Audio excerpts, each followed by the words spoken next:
Hello everyone, it's a little brisk today and I've washed my hair, so I usually come out and dry it. I don't use hair dryers. My hair is quite unique. So today I wanted to talk about predators.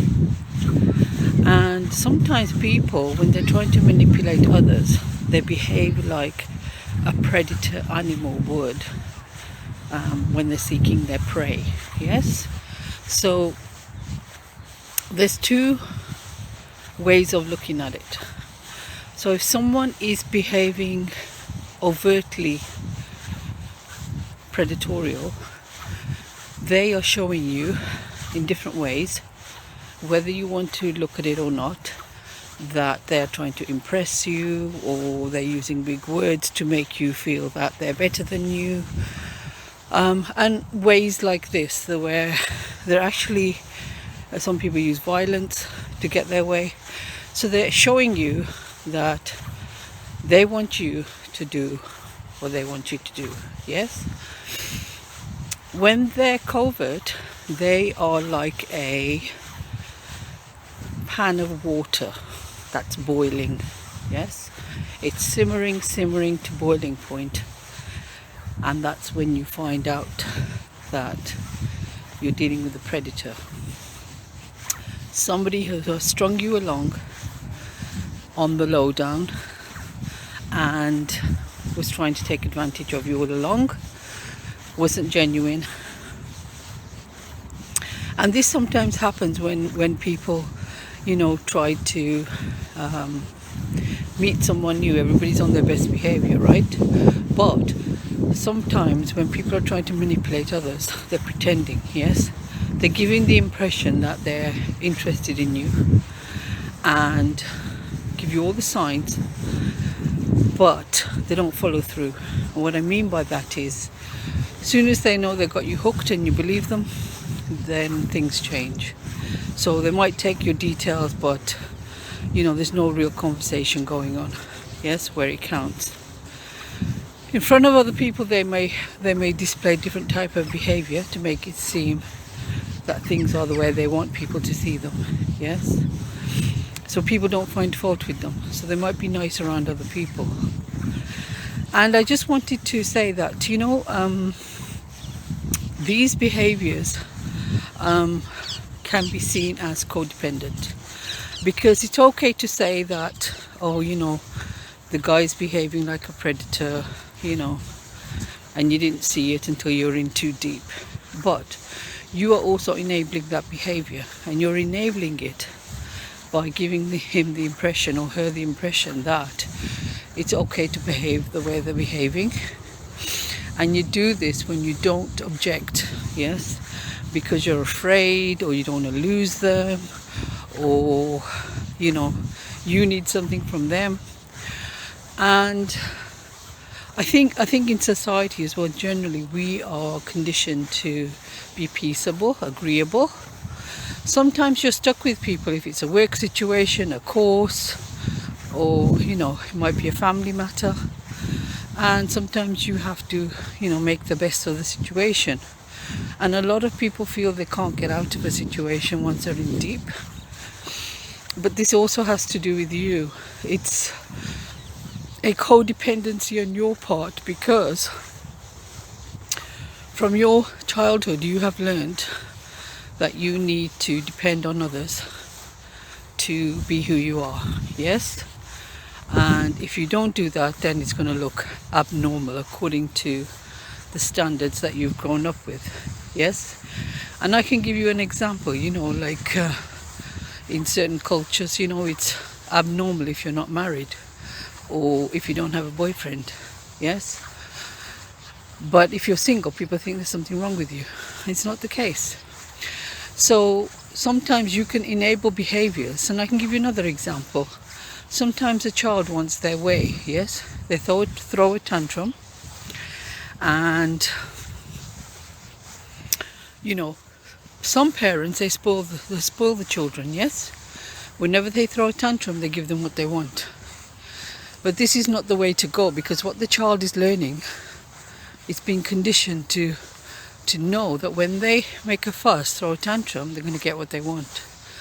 And this sometimes carries on to adulthood because people haven't dealt with that behavior, in the sense that a codependent person who they're with hasn't objected to the way they behave and told them it's unacceptable behavior. So you may experience, rage, anger from someone who hasn't learned to tame their emotions and have a proper conversation with you, yes? Obviously, people don't want to, you to look at them, at their behavior. People who behave like this, they usually like to blame others, yes? But you also can't completely blame the other person who's behaving like this, because it's a partnership. It's a partnership in where somebody is behaving unacceptably and you are going along with it for whatever reason. I mean, you might see something that seems a bit odd, but perhaps you have low self-esteem, or you may feel like you come from you're a woman who comes from a culture where, you're not encouraged to give your opinion, and it's not valued. So you feel like you have to do everything, a man says you have to do. Or it could be other situations, personality issues. Another example is if somebody is involved in unlawful behavior, you may find the woman supporting the man rather than, saying this is not right. And you see this in cases of child abuse, violence, assault, yes? That instead of the woman being strong enough to say, this is wrong, I don't need this. Maybe the messages she's got in life are, you have to make the best of your situation, and maybe this is it. She feels she has to go along with it because, she's up against a lot. She might be up against violence herself. So there's different reasons why people become codependent, but I think, again, this is not something people focus on, yes? When they're going through a difficult time, when they realize somebody's been manipulative and taken advantage of them, it's been going on for some time, and it's good to sort of see the patterns of behavior, if this has happened to you, how it all started, how you behaved, what was your part in it, yes? And I think once you've been through a situation like that, obviously it's not pleasant, but it teaches you, It teaches you that, this is how you are, this is your conditioning, and you can break that pattern. Yes, you can choose a different way to go next time you see this type of behavior. And I think that's the beginning of healing yourself, because unless you feel there's a different choice for you, you're not going to take it, are you? But again, this is all in the mind, and it's all got to do with being in fear, what might happen. Thing is, if you don't take action, nothing's going to happen, and you're going to continue remaining in the situation you're in. Yes, and I think this is a fallacy when people think that, for instance, if they're married to someone who they don't get on with, that they have to stick it out to life. And I know those are the vows, but if things go pear-shaped down the road, you have the option to get yourself out of that situation. Doesn't matter what family or friends say. It's all about your safety and making the most out of this life, yes? What's the point of living in an abusive relationship? Yes. So I think people need to value their lives, yes, and realize their part in it. If life is going good for you, where have you taken steps to make that possible for yourself? And on the other hand, if things aren't going so great, where have you,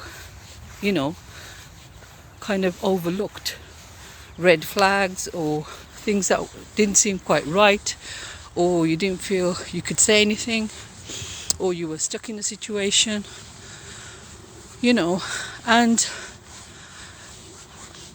I think as well, like I said, we are in society, we are encouraged to make it work in a relationship, make it work at work, make it work wherever we are. And if we want to voice an opinion, it's not appreciated. Because, sometimes people even make a formal complaint at work and nothing really gets done about it. And they sort of get backlash for having complained for it, in the first place. So, sometimes it can seem futile to do something about anything. But if you don't do anything, nothing's going to change and other people could suffer as well. So wouldn't it be nice to be in a situation where something has been dealt with before you get there? Yes? And I think here we have to think about not only ourselves but other people as well. Yeah?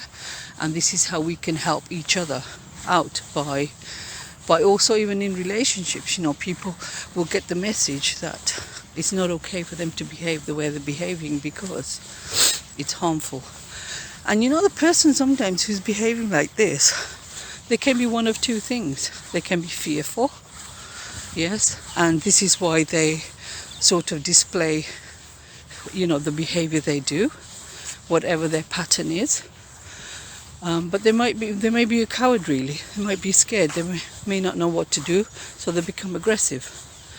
Or, on the other hand, it can be predatory in the sense that they desire someone who they can't have, and that's what the aggression is based on. Yes? So it can be one of two things. It's not always that the person is fearful. A lot of times they are. This is why people bully other people. But sometimes it's because they want something, or they're envious, and they feel that if they're aggressive, they can scare people. Again, it's all about fear, yes? To manipulate them to get what they want. And this is why it's so important not to be fearful, yes? Because we can't live like that. Yes, sometimes in life we have come across situations, where it's not very nice, yeah. But in order to eliminate fear, you have to face it head on. You have to deal with it, because if you don't, it's going to keep cropping up again and again. You're going to keep ending up with crappy relationships, and you're not going to know why. And it's because you haven't dealt with it. You haven't seen your part in it, and you haven't seen how you can get out of it. And you can. Yeah? So have hope and take some action. Do something about it.